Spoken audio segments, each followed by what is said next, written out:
Assalamualaikum warahmatullahi wabarakatuh. Bismillah, alhamdulillah, wassalatu wassalamu ala rasulillah Nabiyyina Muhammad ibn Abdillah wa ala alihi wa sahbihi wa mawalah. La hawla wa la quwata illa billah. Amma ba'dah. Jamaah Masjid Raudhatul Jannah yang moga-moga semuanya senantiasa dibahagiakan oleh Allah. Kok tidak ada yang amin ya? Moga-moga semuanya dibahagiakan oleh Allah. Allah. Ngantuk atau kebanyakan bukanya atau kurang bukanya? Ma'asyiral muslimin rahimakumullah. Tema yang diberikan pada kami malam hari ini adalah puasa sebagai ibadah yang mengantar kepada ketakwaan kepada Allah. Ma'asyiral muslimin rahimakumullah. Semua ibadah itu memang bertujuan untuk membentuk orang yang mukmin itu menjadi orang yang bertakwa. Karena kristalisasi dari keimanan itu adalah menjadi orang yang bertakwa, dari muttaqin. Di awal-awal Al-Baqarah Allah sampaikan a'udzubillahi minasyaitonirrajim. Ya ayyuhan nasu u'budu rabbakumul ladzi khalaqakum walladzina min qablikum la'allakum tattaqun.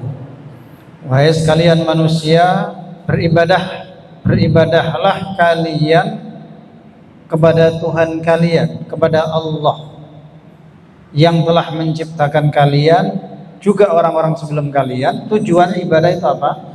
La'allakum tattaqun, supaya kalian menjadi orang yang bertakwa.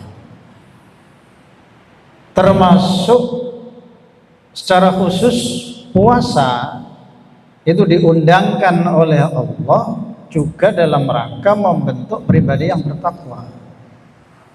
Maka dalam 183 surat Al-Baqarah itu Allah sampaikan ya ayyuhalladzina amanu kutiba alaikumussyam. Wahai sekalian orang yang beriman, diwajibkan atas kalian berpuasa kama kutiba 'alal ladzina min qablikum, sebagaimana puasa itu juga diwajibkan atas orang-orang sebelum kalian, la'allakum tattaqun, agar dengan itu kalian akan menjadi orang yang bertakwa. Permasalahannya adalah bagaimana ibadah yang bagaimana atau puasa yang bagaimana yang kemudian akan mengantarkan hamba Allah menjadi orang yang bertakwa. Puasa yang seperti apa yang kemudian akan mengantarkan kita menjadi orang yang bertakwa? Maka sesungguhnya ketika kita melihat tampilan ayat ini saja, ya, itu sesungguhnya sudah disampaikan clue di situ. Untuk menjadi orang yang bertakwa tentu harus menjadi orang yang beriman. Iman dalam arti yang sebenarnya. Maka puasa yang mampu mengantarkan kita menjadi orang yang dosa-dosanya diampuni oleh Allah itu adalah puasa yang memang dilandasi dengan keimanan. Rasulullah sampaikan man shoma Ramadan imanan. Barang siapa yang puasa bulan Ramadan ini dilandasi dengan keimanan, wahtisaban, ikhlas, hanya berharap ridhonya Allah, hanya membuat perhitungan dengan Allah, ghufira lahu ma taqaddama min dhanbi. Ma'asyiral muslimin rahimakumullah. Jadi sekali lagi, puasa yang mengantarkan hamba Allah menjadi orang yang bertakwa adalah puasa yang dilandasi dengan keimanan. Bicara masalah iman ini tidak akan pernah selesai. Satu malam ini nggak akan pernah selesai. Satu bulan penuh mungkin juga nggak akan selesai. Baginda Rasul menyatakan iman itu al-iman bid'un wasittuna syu'bah. Dalam riwayat yang lain bid'un wa sab'una syu'bah. Iman itu ada 60 atau ada 70 sekian cabang. Afdaluha qawlu la ilaha illallah.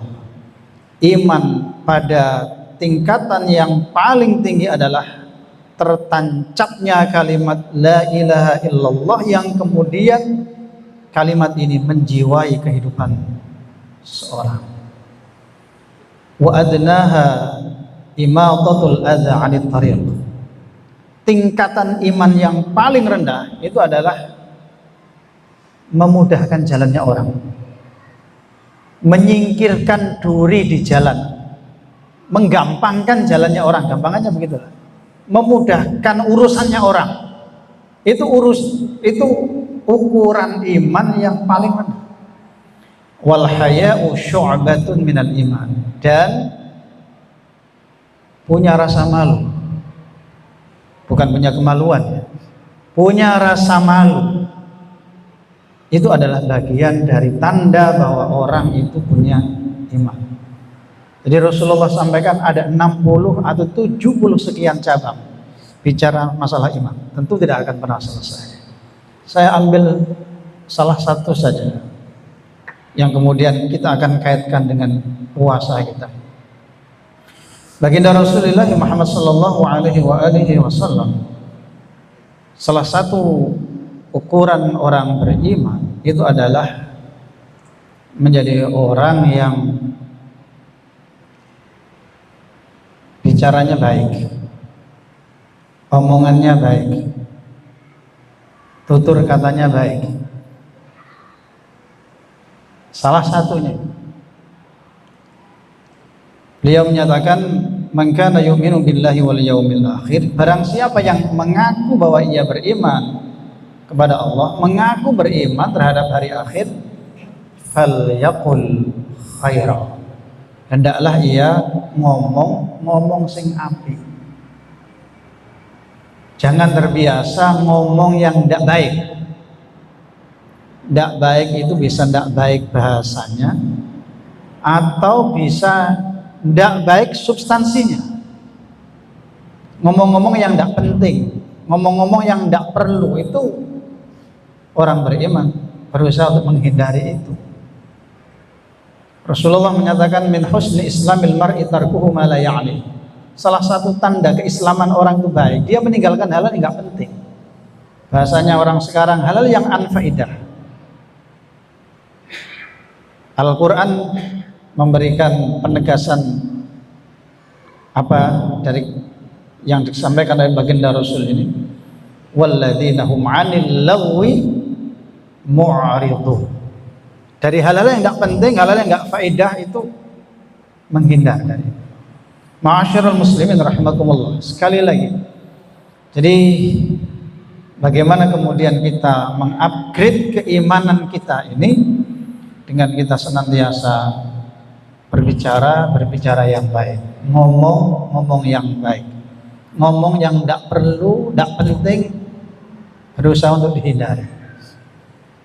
Dan itu ada kaitannya dengan puasa. Puasa yang mampu mengantarkan orang menjadi puasanya yang sungguhan, yang benar, yang kemudian puasanya akan diterima oleh Allah adalah puasa bukan sekedar tidak makan, tidak minum, tidak melakukan hubungan suami istri di siang hari, tetapi juga memuasakan lisan, memuasakan mulut. Baginda Rasul menyampaikan, man lam yada' qaula zur, barang siapa yang dia puasa tapi dia tidak mampu untuk mengontrol lisannya, tidak bisa kemudian meninggalkan omongan-omongan yang jelek, omongan-omongan jorok, omongan-omongan kotor, omongan-omongan kasar, omongan-omongan yang menyakiti perasaannya orang lain, bicara dengan bahasa yang menyinggung orang lain, dan lain sebagainya. Wal amala bih, termasuk juga melakukan perbuatan-perbuatan yang tidak baik. Falaisa lillahi hajatun fi ayyada'a ta'amahu wa syarabah. Maka kata baginda Rasul, tidak penting orang seperti itu puasa menurut Allah. Tidak ngereken Allah puasa atau tidak orang seperti itu. Allah tidak berhajat dengan puasanya orang yang model begitu. Puasa tapi lisannya tidak ikut puasa. Masih juga mungkin membicarakan aibnya orang, mungkin membicarakan kekurangannya orang, mungkin membicarakan kesalahan-kesalahan orang yang tidak penting dan lain sebagainya. Ma'asyiral muslimin rahimakumullah, puasa-puasa yang bukan sekedar puasa secara fikih inilah yang kemudian insya Allah akan mengantarkan kita orang-orang mukmin yang berpuasa ini menjadi orang-orang yang bertakwa. Moga-moga kita diberikan hidayah oleh Allah, diberikan kemampuan oleh Allah untuk istiqamah menjadi orang-orang yang baik, menjadi orang-orang mukmin yang betul-betul mampu mengontrol lisan kita, mampu menjaga bahasa-bahasa dan tutur kata kita, tidak menyakiti orang lain, tidak kemudian menjadikan orang lain tersinggung dan lain sebagainya. Dan moga-moga kita betul-betul mendapatkan ampunan Allah, menjadikan orang-orang yang puasanya diterima oleh Allah, doa-doa kita diijabah, diqabul oleh Allah. Allahumma amin. Aqulu qawli hadza wa astaghfirullahal azim li wa lakum. Assalamu alaikum warahmatullahi wabarakatuh.